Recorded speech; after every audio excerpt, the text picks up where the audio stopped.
A ball of mass 0.1 kg is suspended by a string 30 cm long. Keeping the string always taut, the ball describes a horizontal circle of radius 15 cm. Calculate the angular speed. तो देखिए जो question में कहा गया है वो ये situation है।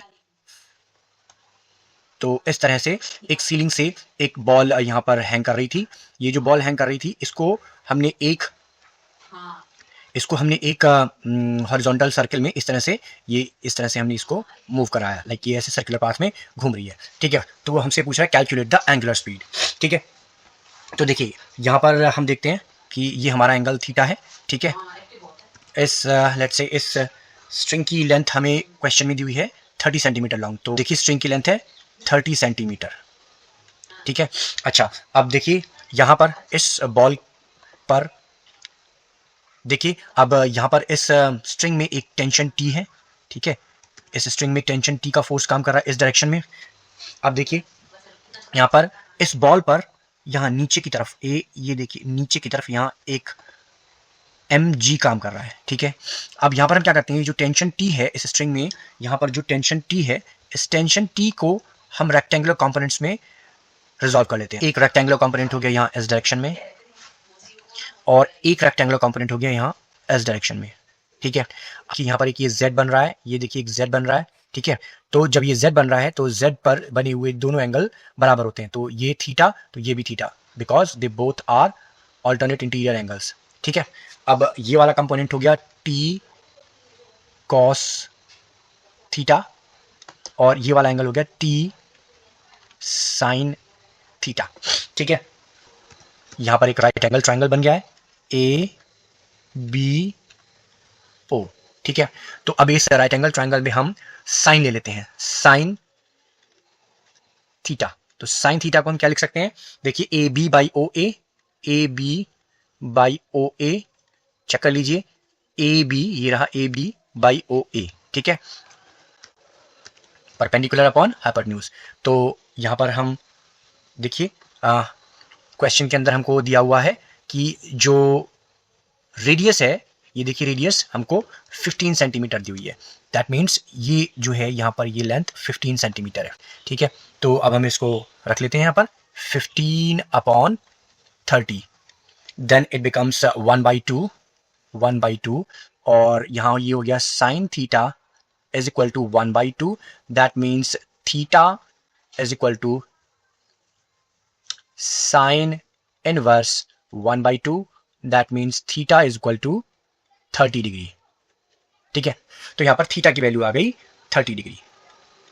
अब देखिए यहां पर हम अब इक्वेशंस लिख लेते हैं। तो देखिए ये mg है, mg के ऑपोजिट t cos थीटा है। तो हम यहां क्या लिख सकते हैं, that t cos theta is equal to mg। ठीक है, इसी तरह से यहां पर हम लिख सकते हैं, देखिए ये जो t sin थीटा है ये इस सर्कल से अंदर की तरफ सेंटर की तरफ लग रहा है ना, ये देखिए सेंटर की तरफ लग रहा है। तो ये एज ए सेंट्रीपिटल फोर्स की तरह काम कर रहा है। तो देखिए हम यहाँ क्या लिख सकते हैं, t sin theta is equal to centripetal force.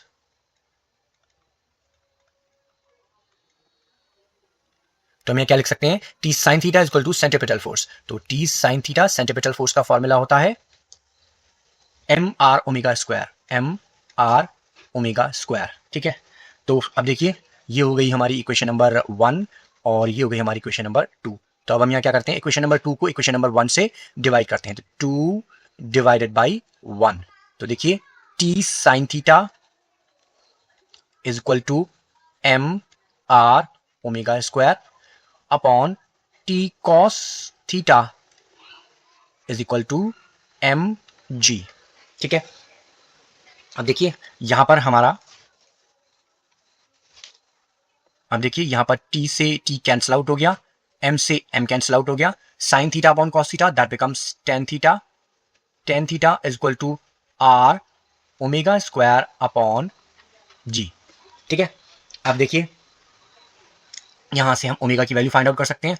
यहां 10 के नीचे 1 मानते हैं, क्रॉस मल्टीप्लाई कर देते हैं। ठीक है, तो ये हो गया g tan theta upon r is equal to omega square. ठीक है, और जब स्क्वायर को दूसरी साइड ले जाएंगे तो हमारा ये स्क्वायर रूट बन जाएगा। Then omega is equal to under root g tan theta upon r. ठीक है, अब देखिए हमारे पास सारी वैल्यूज अवेलेबल हैं। Omega is equal to under root g that is 9.8 tan 30 upon r that is 15 centimetre था तो 0.15 मीटर हो जाएगा।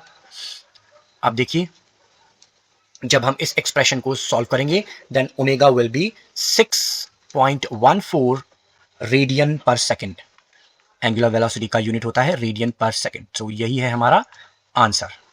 यदि आपको ये क्वेश्चन समझ में आया हो तो मेरे चैनल को सब्सक्राइब कीजिए, मेरे वीडियो को लाइक एंड शेयर कीजिए। Thank you for watching.